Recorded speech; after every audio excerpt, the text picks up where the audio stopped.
Hello guys, नमस्कार। स्वागत है आपका लर्निंग प्लेटफॉर्म ग्रुप क्लासेस पर। तो हम यहाँ आज जीएस जनरल स्टडीज़ टॉपिक के अंतर्गत अपना पहला सब्जेक्ट जो स्टार्ट करने जा रहे हैं वो है भारतीय राज्य व्यवस्था। ठीक, इंडियन पॉलिटी। यहाँ पे हम इंडियन पॉलिटी को चैप्टर बाय चैप्टर कवर करेंगे और बाद में उसका एमसीक्यूज के माध्यम से भी रिवाइज करेंगे। तो चलिए शुरू करते हैं आज अपनी पहली क्लास, जिसमें हम बात करेंगे भारतीय संविधान के विकास की ऐतिहासिक पृष्ठभूमि। तो देखिए, आज हमारा जो पहली क्लास है वो क्या है, भारतीय संविधान के विकास की ऐतिहासिक पृष्ठभूमि 1773 टू 1853। ठीक, जो प्रथम चरण जिसे कि जहाँ पे हम बात करेंगे अपनी क्लास में।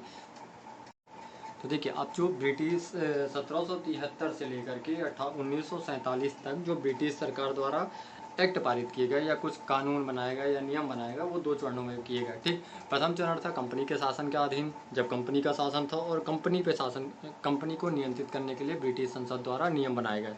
और दूसरा, जब कंपनी का या ब्रिटिश संसद का भारत पे पूर्णतः शासन स्थापित हो गया और भारत पर नियंत्रण करने के लिए जो नियम बनाए गए वो।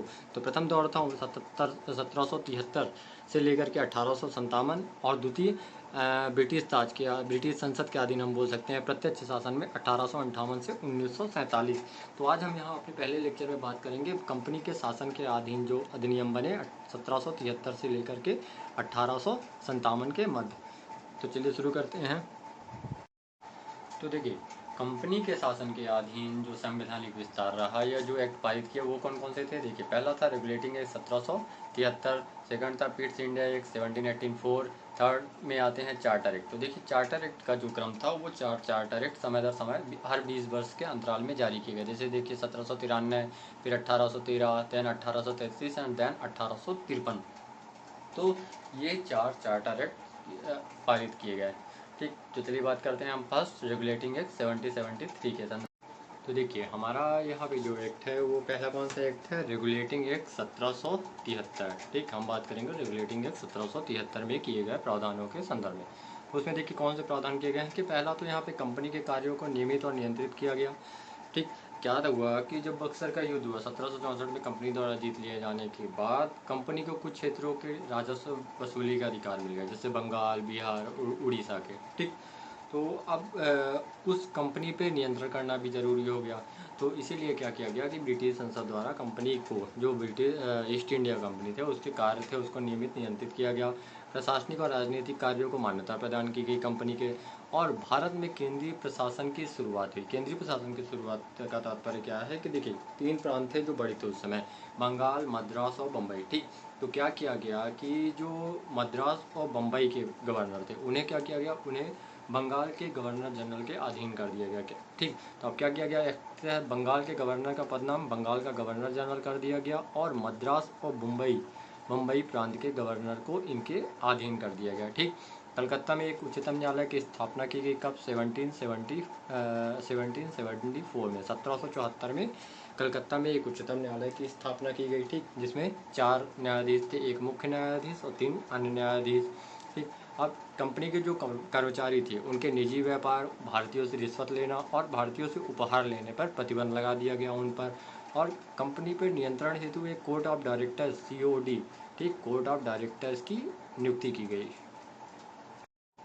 देखिए, अब अगला एक्ट आता है जो कौन सा था, वो एक्ट ऑफ सेटलमेंट 1781। ठीक, एक्ट ऑफ सेटलमेंट 1781। तो इसे क्यों पारित किया गया था, इसे पारित किया गया था कि देखिए 1773 का रेगुलेटिंग जो था तो उसमें जो कुछ भी कमियां रह गई थी तो उनमें सुधार करने के लिए इसे पारित किया गया था, एक्ट ऑफ सेटलमेंट 1781। तो ये जरूर याद रखिएगा कि इस एक्ट में सुधार के लिए पारित किया गया था, तो 1773 के रेगुलेटिंग एक्ट में सुधार के संदर्भ में। और इसमें एक प्रावधान किया गया कि देखिए, जैसे कि ब्रिटिश कंपनी को बंगाल, बिहार और उड़ीसा के दीवानी के अधिकार प्राप्त हो गए थे राजस्व वसूली में, तो अब उन्हें क्या कहा दिया, अधिकार दे दिया गया इस एक्ट के तहत, मतलब एक्ट ऑफ सेटलमेंट के तहत बंगाल, बिहार और उड़ीसा के जो विधि निर्माण थी, मतलब उनके लिए कानून बनाना या नियम बनाने की शक्ति किसे दे दी गई इन क्षेत्रों के लिए, कलकत्ता की सरकार को, कि आप इन क्षेत्रों के लिए नियम बनाएं, किसके तहत, 1781 के एक्ट ऑफ सेटलमेंट के द्वारा। फिर अगला एक्ट आता है पिट्स का इंडिया एक्ट 1784। ठीक, अब इसमें देखिए क्या प्रावधान किया गया, तो इसमें पहला किया गया कि वाणिज्यिक और राजनीतिक दोनों अलग अलग कर दिया गया, कार्यों का पृथक्करण कर दिया गया। ठीक, कंपनी के और द्वैध शासन की शुरुआत की गई। द्वैध शासन मतलब एक कोर्ट ऑफ डायरेक्टर, ठीक, द्वैध शासन की शुरुआत की गई, ठीक। इसमें एक वाणिज्यिक कार्यों के लिए बनाया गया, ठीक, एक वाणिज्यिक कार्यों के लिए कोर्ट ऑफ डायरेक्टर और एक राजनीतिक कार्य, इन दोनों को अलग अलग करके इन दोनों के लिए अलग विभाग बना दिए गए। तो ये एक प्रकार से द्वैध शासन था, ठीक। और क्या किया गया, देखिए इस एक्ट के तहत जो भारतीय क्षेत्र थे, जो कंपनी के अधीन भारतीय क्षेत्र था, उसे क्या कहा गया, ब्रिटिश अधिपत्य का क्षेत्र कहलाया वो, ठीक। और ब्रिटिश सरकार का अब तक आते आते 1784 का दौर आते आते कंपनी पर ब्रिटिश सरकार का पूर्ण नियंत्रण भी स्थापित हो चुका था। फिर देखिए अब चालू होते हैं चार्टर एक्ट। तो चार्टर एक्ट पारित किए गए थे, जैसा कि हमने पहले ही बताया था कि 1793, 1813, 1833 एंड 1853, ठीक। तो देखिए पहला चार्टर एक्ट जो था वो कौन सा था, 1793। तो इसमें एक प्रावधान किया गया था, इसमें एकमात्र प्रावधान ये किया गया था कि जो कंपनी के कर्मचारी थे, ठीक, उन्हें उनके वेतन भत्ते पेंशन आदि की व्यवस्था किससे कर दी गई, कि कहा गया कि उनके पेंशन आदि की व्यवस्था भारतीय राजस्व में से की गई, ठीक, देने की। तो ये प्रावधान किस में किया गया, चार्टर एक्ट 1793 में। अब देखिए अगला एक्ट आता है चार्टर एक्ट 1813, ठीक। तो 1813 के चार्टर एक्ट में क्या प्रावधान किए गए, पहला, कंपनी के कर्मचारियों के व्यापारिक एकाधिकार की समाप्ति, मतलब जो कंपनी व्यापार कर रही थी भारत में, ठीक, और जो उसके कर्मचारी मात्र व्यापार कर रहे थे, तो उनका जो एकाधिकार था भारत के साथ व्यापार पे, उसे समाप्त कर दिया गया। और भारत के साथ अन्य ब्रिटिश नागरिकों के लिए भी ये अधिकार दे दिए गए कि आप भारत के साथ व्यापार कर सकते हैं, भारत में अपने व्यापार को बढ़ा सकते हैं या कर सकते हैं, ठीक। परंतु क्या किया गया कि इस चीन के साथ व्यापारिक एकाधिकार अगले 20 वर्षों के लिए बढ़ा दिए गए, खासतौर से चाय पर, और ईसाई पादरियों को, ठीक, भारत आने और धर्म प्रचार की अनुमति दे दी गई, कि जो मिशनरीज हुआ करती थी जो वहाँ ब्रिटेन में या अन्य जगह, तो उन्हें यह अधिकार दिया गया कि आप भारत आइए, यहाँ पे शिक्षा धर्म आदि का प्रचार करिए, ठीक। तो उन्हें अनुमति किसके तहत दी गई, चार्टर एक्ट 1813।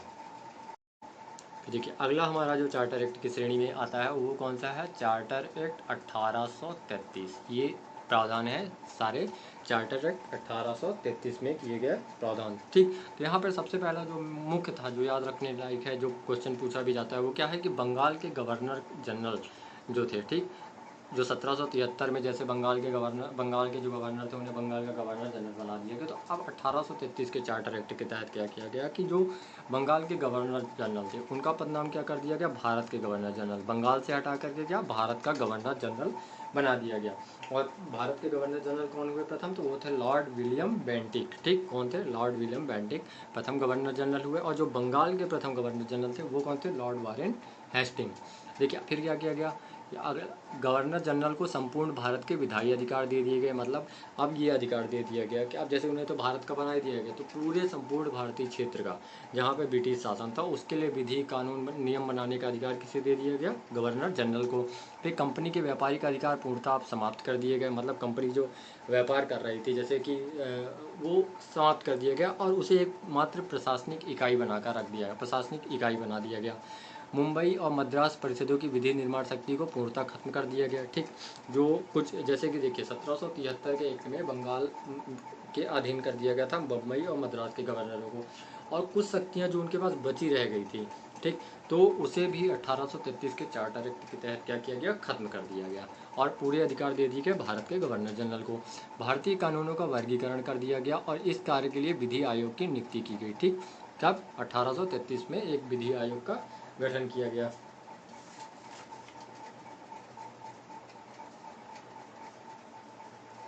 और देखिए अन्य कुछ प्रावधान ऐसे थे जैसे कि गवर्नर जनरल को राजस्व के संबंध में पूर्ण अधिकार दे दिया गया और उसे गवर्नर जनरल को ये भी अधिकार दे दिया गया कि आप संपूर्ण देश के लिए, ठीक, एक बजट बनाएं, मतलब बजट का प्रावधान किया गया, संपूर्ण देश के लिए एक बजट का प्रावधान किया गया।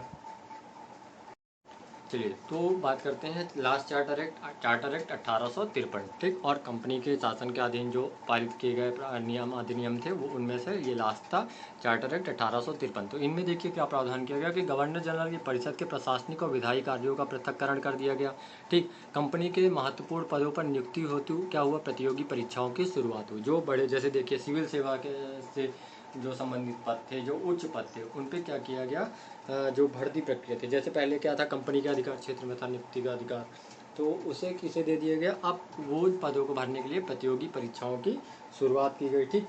और इसके लिए क्या किया गया, मैकाले समिति की नियुक्ति की गई। 1854 में सिविल सेवा से संबंधित जो थी, इसके लिए मैकाले समिति का गठन किया गया, ठीक, लॉर्ड मैकाले की अध्यक्षता में, जिस कारण समिति का नाम क्या पड़ा, मैकाले समिति। फिर गवर्नर जनरल की परिषद में 6 नए पार्षद जोड़े गए, जिन्हें विधान पार्षद कहा गया, ठीक, कोई बात नहीं। विधायिका को सरकार के विशेष कार्य के रूप में जाना गया। ये काफ़ी इंपॉर्टेंट है कि किस अधिनियम के तहत जो विधायिका मतलब कानून बनाने की प्रक्रिया थी, नियम, उसको सरकार के एक विशेष काम के रूप में जाना गया, तो वो अधिनियम था चार्टर एक्ट 1813। तो यहाँ पे मुख्यतः जो याद रखने वाली चीज़ है वो दो ही है कि पहला तो कंपनी के महत्वपूर्ण पदों पर प्रतियोगी परीक्षाओं की शुरुआत की गई 1853 के चार्टर एक्ट द्वारा, और विधायिका के कार्यों को सरकार के विशेष कार्य के रूप में जाना गया। तो चलिए सर, आपको आई होप आपको मेरा वीडियो अच्छा लगा होगा, तो इसे लाइक करें, चैनल को जरूर सब्सक्राइब करें। अगले लेक्चर में हम अगली क्लास में अपनी सेकंड क्लास में इससे आगे बात करेंगे जो अधिनियम 1858 से 1947 के मध्य पारित किए गए, ठीक। तो चलिए, धन्यवाद।